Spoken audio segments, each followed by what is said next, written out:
Sabe aquela promessa de um seguro? Algo que talvez só vá ser pago daqui a décadas? Como é que isso vira um número preto no branco no balanço de uma empresa hoje? Pois é exatamente isso que a gente vai desvendar agora, mergulhando de cabeça na NBC TG50. Essa é a nova regra que está, olha, virando o jogo para as seguradoras. Essa é a grande questão, não é? Uma pólice de seguro nada mais é do que uma promessa. Mas como se coloca um preço, um valor contábil numa promessa? Como uma empresa pode registrar hoje, com alguma segurança, o valor de um compromisso que pode levar uma vida inteira para se concretizar? Bom, a resposta para esse baita desafio tem nome e sobrenome: NBC TG50. Ela é a nossa versão da norma internacional, a IFRS 17, e ela não veio só para fazer um ajuste fino. Ela veio para redefinir completamente a maneira como os contratos de seguros são vistos, medidos e, claro, mostrados nos balanços. Ok, então vamos direto ao ponto. Afinal, para que serve essa norma? Qual é o objetivo principal por trás de toda essa mudança? Se a gente pudesse resumir em uma palavra, seria transparência. O grande objetivo da norma, como está lá no item 1, é garantir que os relatórios financeiros contem a história real dos contratos de seguro. A ideia é que qualquer pessoa que olhe um balanço consiga entender de verdade o impacto desses contratos na saúde financeira da seguradora. Simples assim. Certo, mas e na prática? Como isso tudo funciona? Bom, o primeiro passo, a base de tudo, é a forma como os contratos são organizados. A norma exige muito mais disciplina desde o comecinho. Primeiro de tudo, os contratos são juntados em carteiras. O que diz o item 14?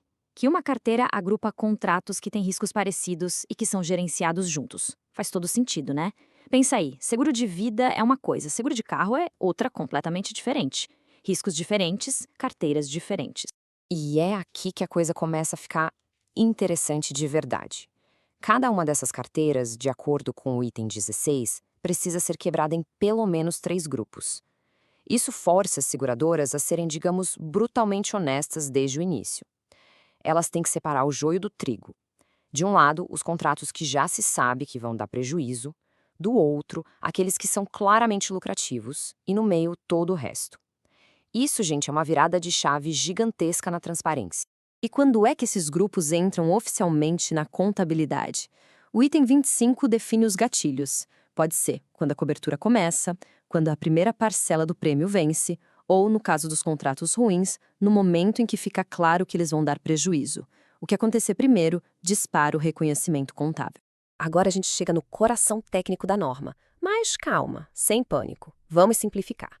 No fim das contas, como se calcula o valor de um grupo desses de contratos?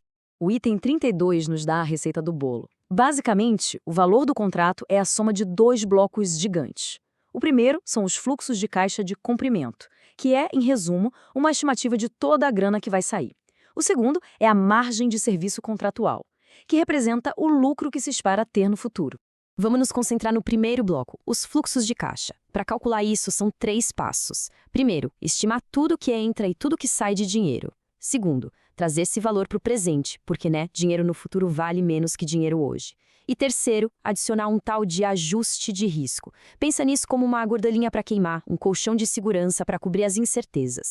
Agora, o segundo bloco, a famosa margem de serviço contratual, a MSC. O item 38 chama isso de lucro não auferido. Para ficar mais fácil, imagina um pote de dinheiro, onde a seguradora guarda todo o lucro futuro que ela espera ter com o contrato. A grande sacada é que ela não pode pegar esse dinheiro todo de uma vez. A cada ano que o serviço é prestado, ela vai lá, tira um pouquinho desse pote e só então transforma em receita. A norma também tem regras bem específicas para algumas situações especiais. Por exemplo, o que fazer com contratos que já nascem dando prejuízo? E como tratar o resseguro? Então, o que exatamente é um contrato oneroso? De um jeito bem direto, como o item 47 define, é um mau negócio. Simples assim. É quando as contas mostram que as saídas de dinheiro vão ser maiores que as entradas. Ou seja, a empresa já sabe desde o começo que aquele contrato vai dar prejuízo. E aqui está a diferença crucial no tratamento contábil. Num contrato lucrativo, o lucro vai para aquele pote da MSC para ser reconhecido aos pouquinhos.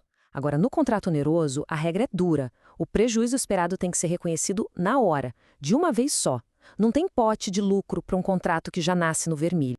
A norma também fala do resseguro, que, para simplificar, é o seguro das seguradoras. É um jeito que elas têm de se proteger de perdas muito grandes. E os itens 6070A explicam direitinho como esses contratos, que são um ativo para a seguradora, devem ser medidos de forma consistente com o resto. Ufa! Depois dessa trabalheira toda de calcular e medir, como é que essa informação finalmente aparece para o público, nos relatórios da empresa?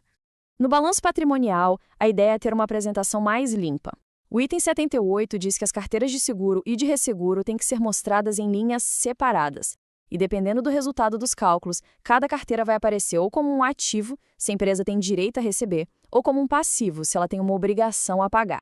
Só que os números sozinhos não contam a história toda. O item 93, basicamente, exige que as empresas abram o jogo. Elas precisam explicar como chegaram naqueles valores. Quais foram os julgamentos importantes que fizeram, tipo como estimaram os sinistros futuros e, talvez o mais importante, quais são os riscos que elas estão correndo de verdade. E com isso, a gente fecha o ciclo. Essa citação do item 93 resume perfeitamente o porquê de tudo isso. O objetivo final dessa complexidade toda é dar, para quem investe e analisa, uma base sólida para poder avaliar o real impacto dos seguros no negócio. No fim do dia, tudo se resume a clareza e confiança. Isso tudo nos deixa com uma pergunta no ar. Agora, com essa nova era de transparência que obriga a gente a ver de cara os contratos que dão prejuízo e até uma visão muito mais nítida do lucro futuro, como será que isso vai mudar as estratégias de preço, a criação de novos produtos e a própria gestão de risco no setor de seguros? Só o tempo dirá.